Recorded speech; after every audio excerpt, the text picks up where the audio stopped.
भगवान शिव के अवधूतेश्वर अवतार की कथा और उसकी महिमा का वर्णन। नंदीश्वर कहते हैं, सनत कुमार, अब तुम परमेश्वर शिव के अवधूतेश्वर नामक अवतार का वर्णन सुनो, जिसने इंद्र के घमंड को चूर चूर कर दिया था। पहले की बात है, इंद्र संपूर्ण देवताओं तथा बृहस्पति जी को साथ लेकर भगवान शिव का दर्शन करने के लिए कैलाश पर्वत पर गए। उस समय बृहस्पति और इंद्र के शुभागमन की बात जानकर भगवान शंकर उन दोनों की परीक्षा लेने के लिए अवधूत बन गए। उनके शरीर पर कोई वस्त्र नहीं था। वे प्रज्वलित अग्नि के समान तेजस्वी होने के कारण महाभयंकर जान पड़ती थी।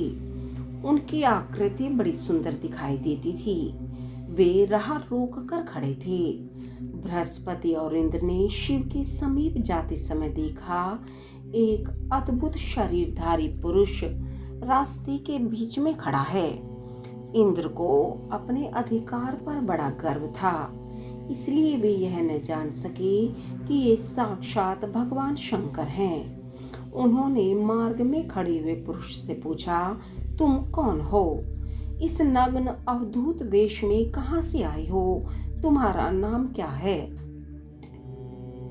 सब बातें ठीक ठीक बताओ, देर न करो। भगवान शिव अपने स्थान पर हैं या इस समय कहीं अन्यत्र गए हैं। मैं देवताओं तथा गुरु जी के साथ उन्हीं के दर्शन के लिए जा रहा हूँ। इंद्र के बारंबार पूछने पर भी महान कौतुक करने वाले अहंकार हारी महायोगी त्रिलोकीनाथ शिव कुछ न बोले, चुप ही रहे। तब अपने ऐश्वर्य का घमंड रखने वाले देवराज इंद्र ने रोष में आकर उस जटाधारी पुरुष को फटकारा और इस प्रकार कहा। इंद्र बोले, अरे मूढ़, दुर्मते, तू बार बार पूछने पर भी उत्तर नहीं देता, अतः तुझे वज्र से मारता हूँ। देखो कौन तेरी रक्षा करता है। ऐसा कह उस दिगंबर पुरुष की ओर क्रोध पूर्वक देखते हुए इंद्र ने उसे मार डालने के लिए वज्र उठाया। यह देख भगवान शंकर ने शीघ्र ही उस वज्र का स्तंभन कर दिया। उनकी बाहें अकड़ गई, इसलिए वे वज्र का प्रहार न कर सके। तदंतर वह पुरुष तत्काल ही क्रोध के कारण तेज से प्रज्वलित हो उठा, मानो इंद्र को जलाई देता हो। भुजाओं के स्तंभित हो जाने के कारण शची वल्लभ इंद्र क्रोध से उस सर्प की भांति जलने लगे, जिसका पराक्रम मंत्र के बल से अवरुद्ध हो गया हो। बृहस्पति ने उस पुरुष को अपने तेज से प्रज्वलित होता देख तत्काल ही यह समझ लिया कि ये साक्षात भगवान हर हैं। फिर तो वे हाथ जोड़ प्रणाम करके उनकी स्तुति करने लगे। स्तुति के पश्चात उन्होंने इंद्र को उनके चरणों में गिरा दिया और कहा, दीनानाथ महादेव, यह इंद्र आपके चरणों में पड़ा है, आप इसका और मेरा उद्धार करें। हम दोनों पर क्रोध नहीं, प्रेम करें। महादेव, शरणागत इंद्र की रक्षा कीजिए। आपके ललाट से प्रकट हुई यह आग इन्हें जलाने के लिए आ रही है। बृहस्पति की यह बात सुनकर अवधूत वेशधारी करुणा सिंधु शिव ने हंसते हुए कहा, अपने नेत्र से रोषवश बाहर निकली हुई अग्नि को मैं पुनः कैसे धारण कर सकता हूँ? क्या सर्प अपनी छोड़ी हुई केंचुल को फिर ग्रहण करता है?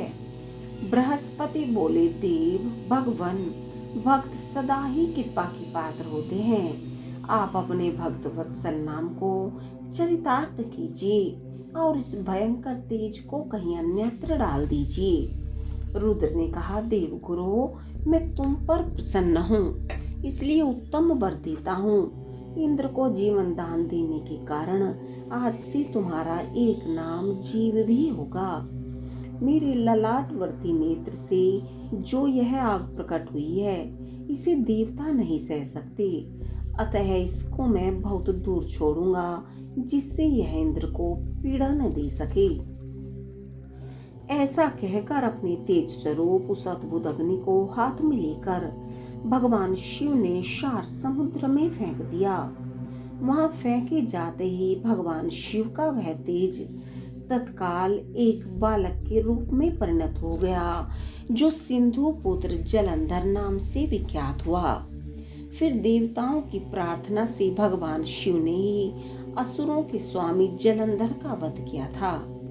अवधूत रूप से ऐसी सुंदर लीला करके लोक कल्याणकारी शंकर वहां से अंतर्ध्यान हो गए।